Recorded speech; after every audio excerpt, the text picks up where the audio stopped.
അപ്പോൾ നമ്മുടെ ഈ മിടുക്കിയുടെ വിശേഷങ്ങൾ കൂടി കേൾക്കണ്ടേ വിനിഷ? പേരെന്താണ്? യുക്തയോ? ഈ പേര് എനിക്ക് അറിയാമല്ലോ.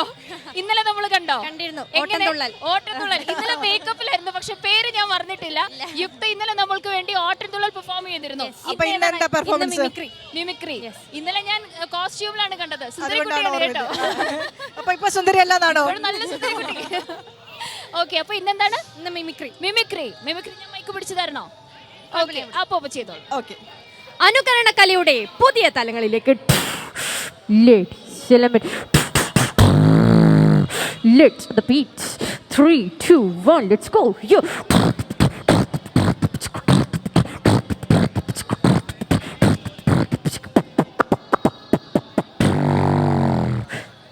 2030 ഒരു ചൊവ്വാഴ്ച.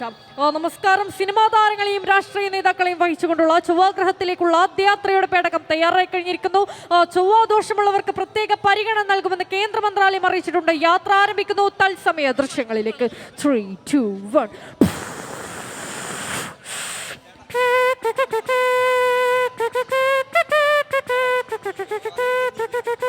ആദ്യയാത്രയെക്കുറിച്ച് സിനിമാ താരം കാവ്യ മാധവൻ. എന്താണിത്?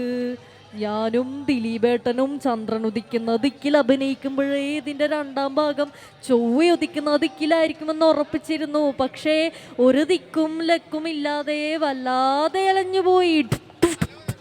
ബിന്ദു പണിക്കർ. ശരിക്കും പറഞ്ഞിട്ടുണ്ടെങ്കിൽ ചൊവ്വയിൽ പോകുമ്പോൾ ഒരു സ്കൂൾ തുടങ്ങണം, എന്നിട്ട് 8ാം ക്ലാസ്സിൽ എനിക്ക് പഠിക്കണം, എല്ലാത്തിലും ഫസ്റ്റും വാങ്ങണം. ശ്രീ വെള്ളാപ്പള്ളി നടേശൻ. അതായത് ഒരു ജാതി ചൊവ്വ, ഒരു ജാതി ചന്ദ്രൻ, ഒരു ജാതി സൂര്യൻ. ഏതാണ് ഈ ജാതി? Changanassery. Thank you so much. ഒന്ന് കൈയടിച്ച് നമ്മുടെ കുഞ്ഞിനെ ഒന്ന് പ്രോത്സാഹിപ്പിച്ച്. വെള്ളാപ്പള്ളി നന്നായിരുന്നു, അത് ഇഷ്ടപ്പെട്ടു. ഓക്കെ, അപ്പൊ യുക്ത താങ്ക് യു സോ മച്ച്. ഞങ്ങൾക്ക് വേണ്ടി വീണ്ടും പെർഫോമൻസുമായി. ഇനി എന്തെങ്കിലും ബാക്കിയുണ്ടോ? അടുത്ത ദിവസം വരുന്നുണ്ടോ? അടുത്ത ദിവസം ഇനി വരുന്നില്ല. എന്റെ ഗുരു ഇവിടെ ഉണ്ട്, ശ്രീ സുനിൽ കോട്ടയം സാർ. ഓക്കെ, അദ്ദേഹത്തെ വിളിക്കണോ? ഒറ്റ നിമിഷം ഒന്ന് ഗുരുവിനെ വിളിക്കണമെന്ന് കുട്ടിക്ക് ഒരു ആഗ്രഹമുണ്ട്. യുക്തയ്ക്ക് പേരെന്താണ്? എൻ്റെ പേര് സുനിൽ കോട്ടയം. യുക്തയുടെ പെർഫോമൻസിലൊക്കെ ഹാപ്പിയാണ്?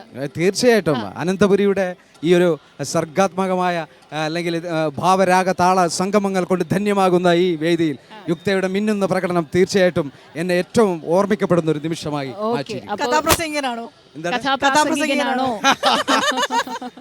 അത് പറഞ്ഞതുകൊണ്ട് കഥാപ്രസംഗം എന്ന് പറയുമ്പോൾ നമ്മൾക്കറിയാം ഒരിക്കലും മറക്കാത്ത ശബ്ദമാണ് സാംബശിവൻ. അതെ, വിശ്വസാഹിത്യകാരനായ വില്യം ഷേക്സ്പിയറിന്റെ ഒഥല്ലോ തന്റെ പ്രിയഭഗ്നന്റെ അഷ്ടമനെ കുറിച്ച് ഒഥല്ലോ എന്നും പറയാറുണ്ട്. ഈ കഥ നടക്കുന്നത് വെനീസിലാണ്. അപ്പൊ താങ്ക് യു ഗുരുവിനും ശിഷ്യയ്ക്കും യുക്തയ്ക്കും യുക്തയുടെ സുനിൽ സാറിനും. അല്ലെ, സുനിൽ നല്ലത്. താങ്ക് യു സോ മച്ച് രണ്ടുപേർക്കും. ഒരുപാട് സന്തോഷം. ശരി.